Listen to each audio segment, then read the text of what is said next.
what will happen next to Chicago gang kingpin and killer Larry Hoover 24 hours after his life sentences were erased by President Trump. Now, Hoover is being processed out of the federal supermax prison in Colorado and into an Illinois prison where he is expected to ask for parole from a 200-year state sentence. My he free. Who? Larry Hoover, he free, bro. The title of this video is "These New Snitching Allegations Will Ruin Larry Hoover's Life." How can you ruin Larry Hoover's life? He just got pardoned, but he still has 200 years. 2 lifetimes worth of disappointment left, and he's 70. You think he give a damn about whatever these new snitching allegations are? This major Larry Hoover drama is one of the greatest examples that we have of why the internet is the devil's greatest playground. Larry Hoover has been in prison 50 plus years with no scandal, but of course all that came to an end the minute the internet iggas thought that Larry Hoover was coming home. It was being falsely reported that Trump had pardoned Larry Hoover and he was coming home, when that's not true at all. Right, because people just start talking right away. You know, but I never believe nothing that I see on TikTok at first.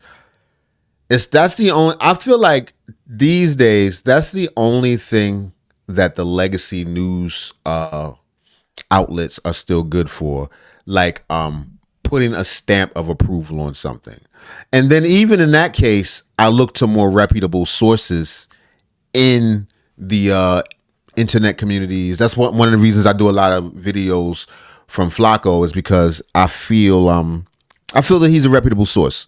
You know, think what you want about him personally, or how he reports, or, you know, whether or not his journalism is your particular speed. You can't deny that 9 times out of 10, if Flacco said it, it's the truth. And I've seen him come back and make corrections, which is something that I value in a news source. Hoover still has a 200-year state sentence for a murder, so Trump commuting his federal sentence does nothing. He still is probably going to die in prison, to be honest. But the very thought that he was going to come home and get to enjoy a peaceful life and live out his old age in peace, that thought rattled the haters and the internet igaboos, because they began to work tirelessly to try to expose or find any dirt on Larry Hoover, because this is what the internet do. 50 years, no scandal. The minute that man is about to be free, or y'all thought he's about to be free, here comes the backlash. Here comes the exposure. Ooh, I hate you, igaboos, man. After searching long and hard, they finally ran across an article from 1968 that they believe had some dirt on Larry Hoover, and that was enough to blast him. Damn, 1968? 1090 Jake did a video on this confirming that paperwork is real. Now, he didn't go looking for it. He's not the one who posted it first. However, him just doing a video on it got him a lot of backlash. People felt like this is him getting revenge on the GDs that he don't like. This 1090 Jake video, from my perspective, was definitely a personal video and a get back to all the GDs he don't like. Because you could see in the very beginning of the video, he has a GD crying. Yeah, I saw that. This is disrespectful. Free. Who? Larry Hoover, he free, bro. Yes, He know Larry personally. That's an OG. Larry. Now this is his this is Big as Op, all right? This is the biggest GD in the world, man. King Yella. They mad that we is GD. So 1090 Jake is taking great pleasure in exposing Larry Hoover's paperwork. However, after he exposed Larry Hoover's paperwork, somebody else came out to say that 1090 Jake is wrong and Larry Hoover is not a snitch. So we're going to cover everything. Let's just get to 1090 Jake and why he believes Larry Hoover is a snitch. And then we'll get to somebody else who was actually one of the dudes that Larry Hoover supposedly snitched on. He's speaking out, and he has some things to say about Larry Hoover as well. Parker High School sat in the Inglewood neighborhood on the south side of Chicago. On September 4th, 1968, it was the first day of school, and it would be turned to a crime scene. Leader of the Supreme Gangsters, 18-year-old Larry Hoover, informed the police. This nigga had a full perm. God damn. That he was standing in the school hall just outside the principal's office when 2 members of the East Side Disciples appeared. They were identified as 18-year-old James Highsmith and 20-year-old Leonard Longstreet, and they did not go to Parker High. Hoover told police the two walked past me in the hall, and Highsmith smiled. Then Longstreet said, "Burn him," and Highsmith pulled a gun and started shooting. I got hit. Larry Hoover, the 18-year-old leader of the Supreme Gangsters that came before the Gangster Disciples' creation, flat out told the police two rival gang members entered his school and shot him. If this ain't all the examples you need for why the streets are stupid, then I don't know what else you need, bruh. One of the people who literally may have created the rule book on what it means to be a gangster, He went to the police. that person at one point in time told, come on, bruh. Come on. But you got to remember, gang culture in general was made and developed by teenagers.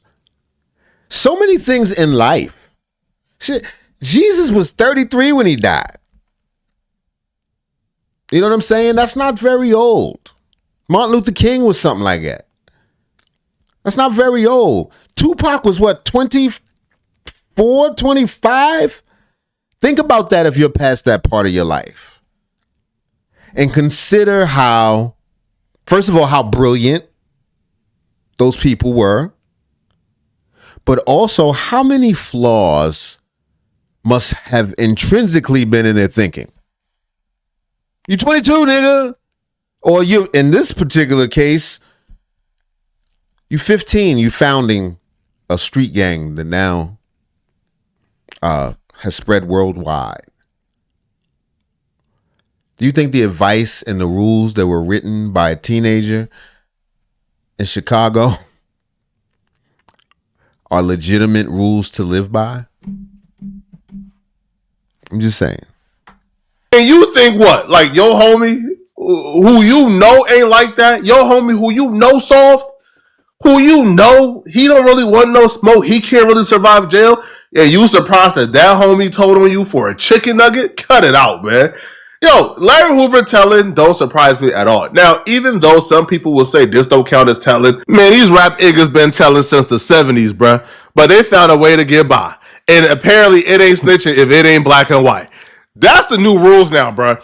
After enough rappers got exposed for snitching, the new rule became it ain't snitching if it ain't black and white. And by black and white, we mean if it's not a signed statement, if you don't got me in the interrogation room on camera telling it don't count. Because the whole street shit is for the birds. Period. Yeah, I know that was some old gangster cock hat type shit to say, but it's trash. It's all trash. The police, and we need to separate it from being synonymous with black culture. I'm even shocked that people are trying to hold Larry Hoover accountable, or they're calling him out for telling or considering this telling, bruh. Because we done seen enough rappers get exposed, and the first excuse is it ain't black and white. There's no sworn statement. Oh man, the police be capping. So if the police is, let's say, arresting you, and you tell them a little too much, and it's not caught on body camera, but they still include it in their police report, and the police report came out like, yo, he told us that John shot Ray Ray down the block at 3 p.m. The police included that in their report. They used that to find out who did what. However, when it comes to really going all the way with the telling, you don't want to go all the way because you understand there's going to be a track record of this. So you don't. Right. You don't want to be seen down the courthouse and have all the paperwork filled out and signed. Nothing in the interrogation room. You don't give no sworn statement. All you got is telling the police he shot that person at 3 p.m. down the block. I point, you whistle. Well, they will say, what? I didn't snitch. The police be lying, man. You know the police be capping, bro. If it ain't black and white, it don't count. That's the new rules now. Oh, so you can snitch verbally? Is that the rules, gangsters? You can verbally, as long as you ain't right, you could just telling it ain't telling till you write it down. Okay. Can you type it? If you text it, can you text it to the police? Is that still gangster? If you text the police, what about FaceTime? If you FaceTime them and they got the FaceTime of you, but you never wrote it, is that? Shout out to Whack 100 because Whack 100 was able to locate the man Jimmy Highsmith who Larry Hoover Shout out to Whack 100 and the California skin. allegedly told on in a 1968 newspaper article. Got that perforated Corinthian leather skin. I know y'all like, Mark, you ain't cute. We ain't talking about me. We're not talking about me. And he did a full interview with Whack 100. And here's what he had to say in regards to whether or not Larry Hoover told on him. All right, so listen, let this be clear. I'm on the phone with individuals from Chicago, not just individuals, but one of the individuals that was involved in this shooting that happened with Larry Hoover, where people are running around with the narrative that Larry Hoover told on these individuals. So I'm gonna let the brother speak and tell me if there's some truth to that, no truth to that. My disposition is newspaper article is not looked at as legal documents, so I've been standing against it. So I'm gonna let the brother speak. So only the newspaper said that he told him. Only the public wide newspaper, the Chicago Tribune or some shit. I know who he is. We all see the names that was posted on the internet about the shooters, and he gonna tell us what his facts of how this situation went, what they are. Go ahead, brother. Yeah, my name is James Smith. I was the shooter because it's not there. I did finish the shooting, and I did serve time in prison. But it wasn't at the behest of Larry Hoover. Larry Hoover never told me. Matter of fact, there was over 100 people in the hallway. So this is the guy who knows Larry's life. Is he the guy that was crying in the beginning of the... He would actually say not only did Larry Hoover not tell, that he never even seen. Not even told. Matter of fact, he committed a crime. He did it. A statement from Larry Hoover, and that other people who was in the hallway, they wrote statements on him and not Larry Hoover. Now, he would also go on to say that he went through this entire case, and Larry Hoover couldn't even tell if Larry Hoover wanted to tell, because he actually pled guilty before anybody could come to court and really bury him. There wasn't no way everybody knew I did it. Now, I want to make... Who is this man? Just a random man? Just a man? He claiming he the man that popped Larry, but now he's standing up for Larry's reputation. Streets is whack, yo. The streets is whack. That part clear. Out the gate, the shooter, Mr. James Highsmith, just said it was a bunch of people in the hallway. Larry Hoover never told on him. Let's keep it rolling. They didn't need Larry Hoover to tell. Right, everybody saw you. You did it in broad daylight at a school. And secondly, and more importantly, is that it wasn't the whole narrative that the newspaper had and a lot of people was repeating in a lot of books never did happen like that. As long as he wasn't with me, he was down the hallway. Nobody tell me to burn that van. 2 girls came and told me that they was coming down there to jump on me, but I could have left, and I had a pistol, so I waited for them. And that's what happened. Okay. He said the other individual that was named in the newspaper article, where they said he told James burn Larry Hoover, said that never happened. Dude was way down the hallway somewhere. He said 2 girls told him they called Larry and them to come jump on him. So instead of leaving, he had a pistol, so he waited on them to show up. And when they showed up, he got busy. Let's keep it going. Got you. So y'all had y'all personal issues regardless of what it was. You was the shooter. It was a bunch of people in the hallway that probably gave description or probably knew who you was or saw whatever it was they saw. But with you fighting the case, Larry Hoover was never a name that cooperated against you, is what you're saying.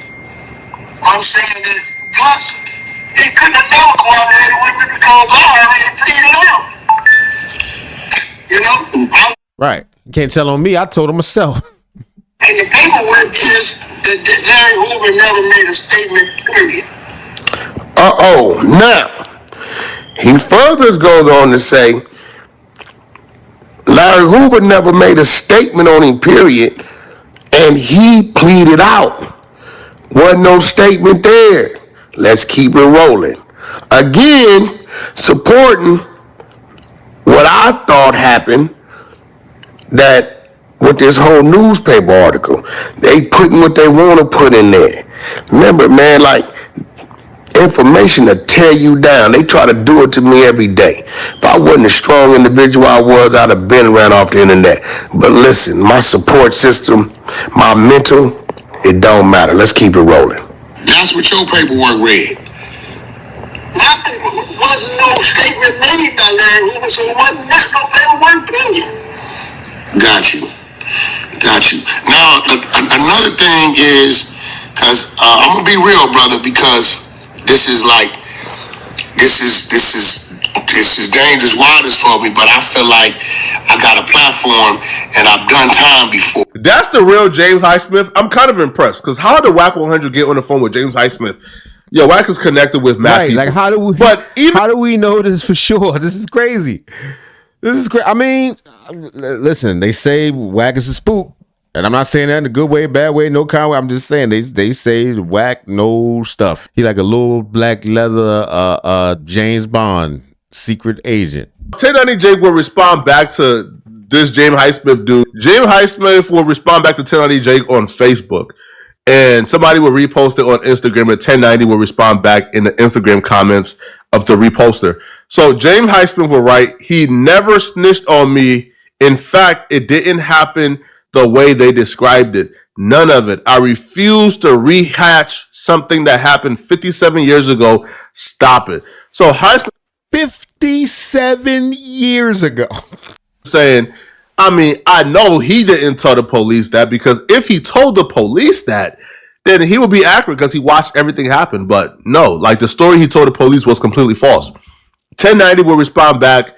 Oh, this nigga went through every hairstyle in prison. He went to jail with a goddamn perm, and now he's sitting there with a low George Jefferson. Highsmith told in his 90s Fed case, post the paperwork. He had dreadlocks. He probably had a Gumby in there. He certainly had a high top fade for a minute. So 1090 is saying this other dude is a snitch, so he's protecting Larry Hoover, who is an alleged snitch at this point, okay? You niggas let me know in the comments. What you think? Is Larry Hoover a snitch? And if he is, who cares, man?